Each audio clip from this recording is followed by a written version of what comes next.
secrétaire des achats et de l'immobilier de l'Union des caisses nationales de sécurité sociale, qui, pour vous la faire brève, est une structure qui mutualise un certain nombre de fonctions d'intérêt commun au vaste monde des services publics de la sécurité sociale. J'ai été volontaire pour expérimenter effectivement un réseau social métier sur les fonctions support qui me sont rattachées, donc, et notamment la fonction achat. Et c'est sur ce métier-là que nous avons déployé notamment la première communauté professionnelle. La sécurité sociale, au-delà de la représentation un peu intuitive que tout un chacun peut en avoir, c'est près de 400 organismes qui sont disséminés sur tout le territoire national, les caisses primaires, les caisses d'allocation familiale, les CARSAT, les URSAF. C'est près de 140 000 personnes qui travaillent sur tout un tas de métiers qui sont bien sûr en front office client tel que vous pouvez le voir dans les accueils de vos propres organismes, mais aussi dans tout le back-office, et je m'occupe d'une partie de ce back-office.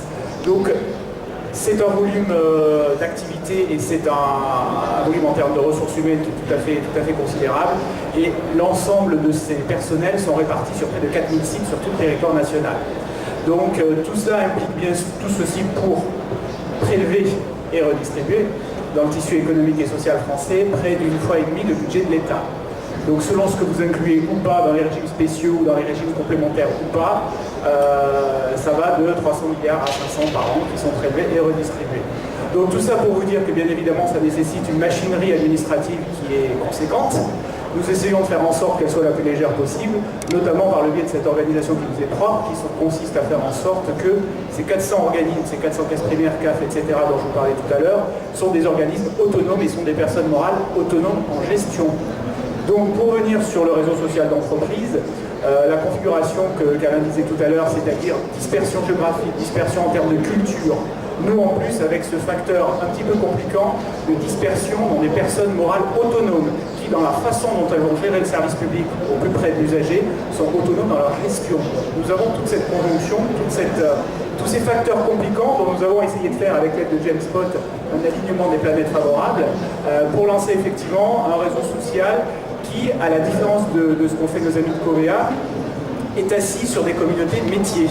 C'est-à-dire nous avons pris le parti de ne pas déployer les choses de façon un petit peu big bang, si j'ose dire, de façon transverse. Alors je ne sais pas si je peux développer un petit peu maintenant notre configuration. Alors moi j'ai été volontaire, moi-même et quelques collaborateurs, pour arriver pour porter en fait une expérimentation de réseau social assis sur un métier. Alors dans ce contexte administratif compliqué, assez grand, moi j'ai toujours l'habitude de dire, pour réussir, la communauté virtuelle, elle doit être assise sur une communauté d'intérêt bien réel. Ça c'est quelque chose de tout à fait fondamental, en tout cas dans mon univers ça a été fondamental et ça a été une condition de réussite tout à fait précise. C'est-à-dire mon objectif c'est de mettre en réseau des gens qui ont le même métier. Ça peut paraître tout bête, mais c'est fondamental. C'est-à-dire, je commence par dire aux gens, vous avez un métier commun, vous avez les mêmes problématiques. Moi qui mets à disposition un carrefour, un outil, je ne suis pas forcément le sachant. Les sachants, ils sont parmi vous et l'objectif, c'est d'échanger entre vous. Pour rebondir sur la plaisanterie sur les DSI, ne croyez pas que j'ai des mauvaises relations avec mes collègues DSI. Vous savez, la Cour des comptes a l'habitude de dire l'essentiel de l'actif de la Sécu, c'est ces systèmes d'information gigantesques. Donc je n'ai vraiment aucune prévention contre vous.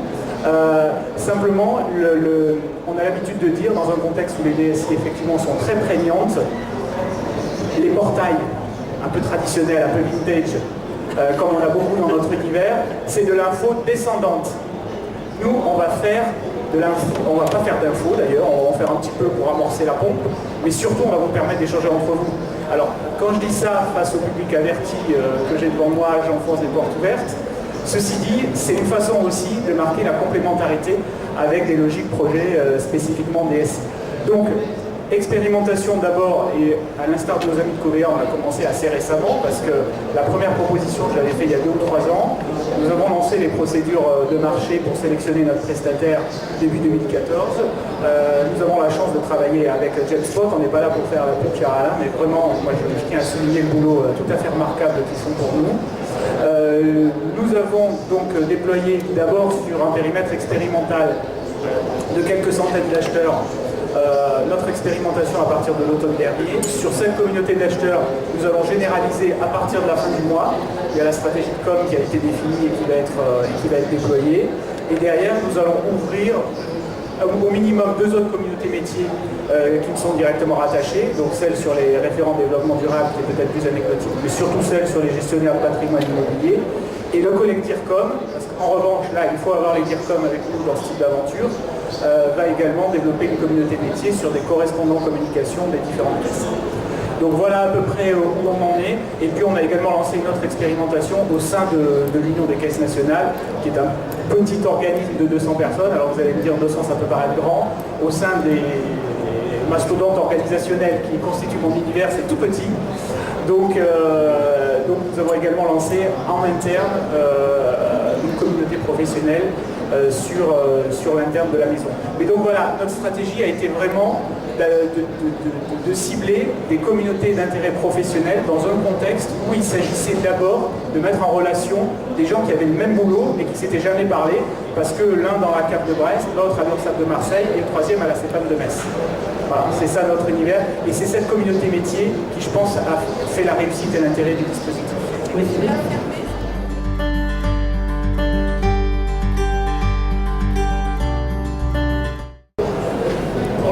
elles sont fermées.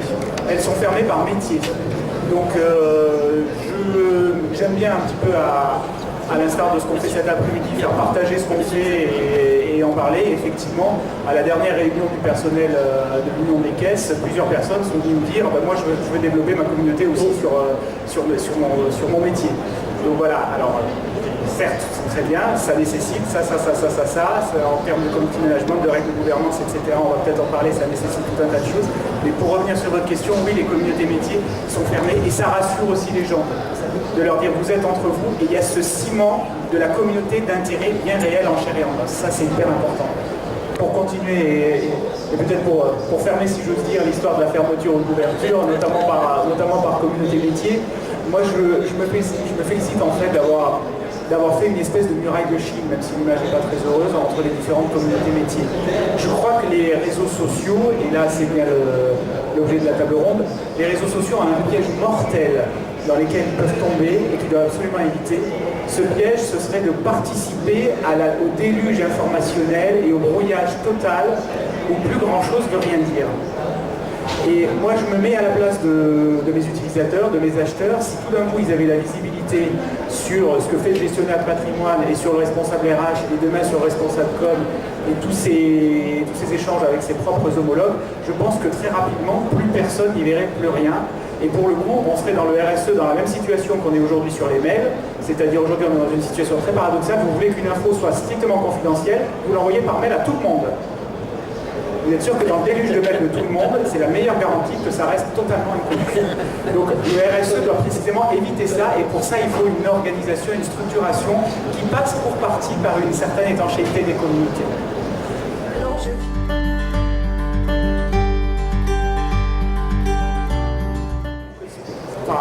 Vous êtes des ministères de la Défense, on est peut-être dans des organisations qui ont des airs de famille. Au moins vous avez l'intégration avec l'existant, en plus vous avez des chances de réussir. Donc voilà, moi c'est pour ça que je me regardais tout à l'heure les amis DSI. Je me suis battu pour qu'il n'y ait aucune adhérence avec le site et le portail officiel et qu'on abandonne toute idée d'intranet. L'adhérence minimum par rapport à des process ou à des réglementations existantes, c'est évidemment les déclarations CNIL, où voilà, c'est réglementaire, c'est bonne la loi, ça rassure tout le monde, c'est tout à fait normal. Alors après, juste, j'ai réussi à échapper aux 5 bonnes raisons, donc je vais pas parler de tout ce qui a été dit, avec lesquels je suis d'accord, bien sûr, sur la vitesse de com, sur le fait qu'on est plus intelligent à plusieurs que tout seul. Par contre, moi je voudrais insister sur le levier de management que je perçois, notamment dans des grosses organisations. D'abord, je dirais, celui qui tire l'organisation, c'est celui qui arrive à pointer la bonne info. Je suis très sensible à ça. C'est un peu ce que je disais tout à l'heure. Dans un monde de déluge informationnel où on ne sait pas à qui se vouer, le RSE permet non pas d'ouvrir une espèce d'open bar où tout le monde ferait tout et n'importe quoi, mais permet de structurer une communication et d'organiser un partage. Donc c'est quelque chose qui va pointer, qui va individualiser, c'est un fil rouge qui organise, c'est pas un bazar organisé, si je puis dire.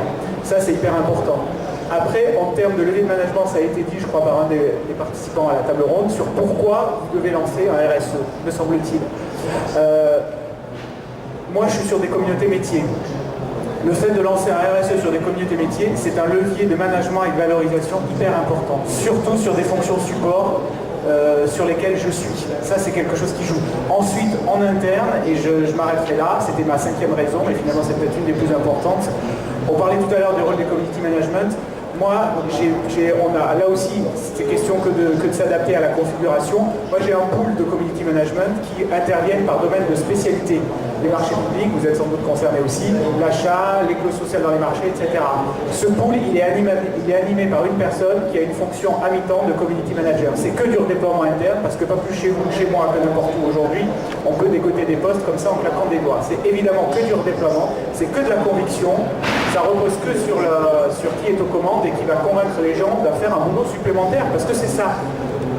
Donc voilà, je pense que tout le secret est là, j'enfonce des portes ouvertes, mais je crois que c'est essentiellement ça. Et ces gens, nous on a fait un truc tout simple qui peut paraître tout bête, tous les lundis matins avant le comité de direction, d'ailleurs j'en fais tomber ma pancarte, je fais ce qu'on appelle un café RSE.